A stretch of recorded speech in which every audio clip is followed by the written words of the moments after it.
ایک آدمی ہمیشہ دوسروں کو دیکھ کر شکایت کرتا، میرا تو کچھ نہیں۔ وہ نبی صلی اللہ علیہ وسلم کے پاس روتے ہوئے آیا، میں بہت غریب ہوں یا رسول اللہ۔ نبی صلی اللہ علیہ وسلم نے پیار سے اس کا ہاتھ تھاما اور فرمایا، جو قناعت کرے وہ کبھی غریب نہیں ہوتا۔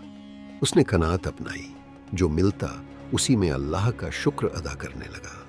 دھیرے دھیرے اس کی تھوڑی کمائی میں اتنی برکت ہوئی کہ پڑوسی کہنے لگے، تیرے گھر میں تو امیروں سے زیادہ سکون ہے۔ ایک تاجر تھا جو سود دے کر لے کر بہت امیر ہو گیا تھا۔ اس نے بڑا محل بنوایا، شاندار محفلیں کی، لوگ اس سے جلتے اور تعریف بھی کرتے۔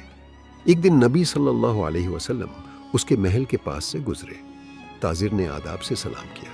نبی صلی اللہ علیہ وسلم نے اداس نگاہ سے اسے دیکھا اور فرمایا، سود کا ایک درہم کھانا اللہ کے نزدیک اپنی ماں سے 100 بار جنا کرنے سے بڑا گناہ ہے۔ تاجر کے پیروں تلے زمین کھسک گئی۔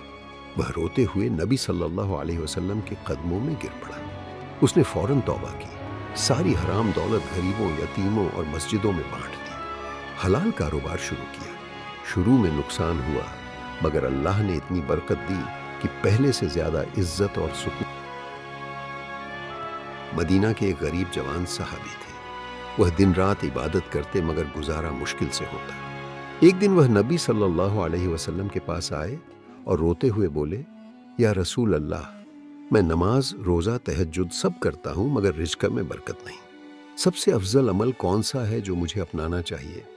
نبی صلی اللہ علیہ وسلم نے پیار سے اس کا سر سہلایا اور فرمایا، اپنی محنت سے حلال رزق کمانا۔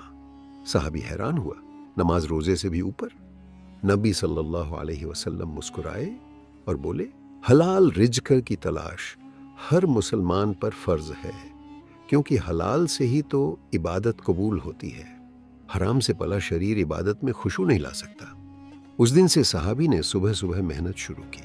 پہلے تو مشکل ہوئی، مگر دھیرے دھیرے اللہ نے اتنی برکت دی کہ اس کا گھر بھر گیا اور عبادت میں بھی سکون آنے لگا۔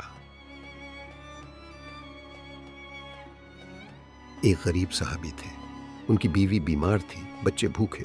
وہ نبی صلی اللہ علیہ وسلم کے پاس آئے اور بولے، یا رسول اللہ، گزارا بہت مشکل ہے۔ نبی صلی اللہ علیہ وسلم نے پوچھا، تم کیا کرتے ہو؟ انہوں نے کہا، محنت کرتا ہوں مگر اللہ پر پورا توکل ہے۔ نبی صلی اللہ علیہ وسلم نے فرمایا، جو اللہ پر توکل کرے اللہ اسے کافی ہے۔ وہ ایسی جگہ سے رزق دے گا جہاں گمان بھی نہ ہو۔ کچھ دن بعد ایک انجان مسافر ان کے گھر آیا اور بیوی کے علاج کے لیے سونے کے سکے دے کر چلا گیا۔ صحابی رو پڑے اللہ کی رحمت دیکھ کر۔ دو پڑوسی تھے، ایک سود اور دھوکے سے امیر تھا، گھر میں ڈھیر سارا کھانا مگر بیوی بچے بیمار رہتے، جھگڑے ہوتے۔ دوسرا سادہ محنت کرتا تھا، تھوڑا کھانا مگر گھر میں ہنسی اور سکون۔ ایک دن نبی صلی اللہ علیہ وسلم ان کی گلی سے گزرے۔